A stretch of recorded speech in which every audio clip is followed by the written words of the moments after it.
Israel और Hamas के बीच 7 अक्टूबर से ही युद्ध चल रहा है। न तो इजराइल रुकने को तैयार है और न ही हमास।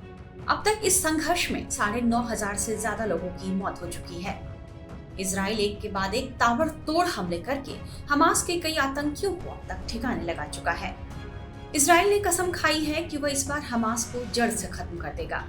इसी कड़ी में इजरायली रक्षा बलों ने दावा किया है कि उन्होंने शरणार्थी शिविर पर हमला कर हमास के सेंट्रल जबालिया बटालियन के कमांडर इब्राहिम बियारी को मार दिया है। आईडीएफ ने सोशल मीडिया प्लेटफॉर्म एक्स पर एक पोस्ट शेयर कर बताया है कि इजरायली सेना के हमले में हमास के भूमिगत आतंकवादी ढांचे ध्वस्त हो गए हैं। इस दौरान बड़ी संख्या में उनके आतंकी मारे गए हैं। इस हमले में सेंट्रल जबालिया बटालियन के कमांडर इब्राहिम बियारी को भी मार दिया गया है।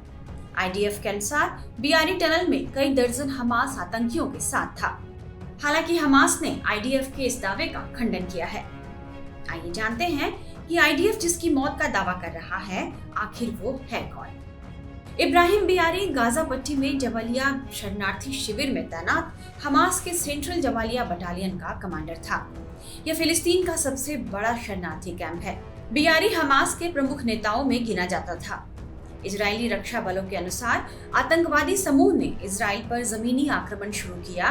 उसके बाद से बियारी उत्तरी गाजा पट्टी में हमास के सभी अभियानों की देखरेख कर रहा था।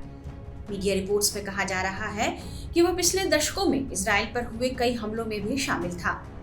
बियारी 2004 के अशदोद बंदरगाह हमले में भी शामिल रहा। उसने हमले करने के लिए हमास आतंकियों को भेजा था, जिसमें 13 इजरायली मारे गए थे। एक रिपोर्ट में यह भी कहा जा रहा है कि इजरायली रक्षा बल 7 अक्टूबर को इजराइल पर हुए हमले का दोषी भी बियारी को ही मानते हैं। इसलिए बियारी का मारा जाना उनके लिए काफी अहम माना जा रहा है।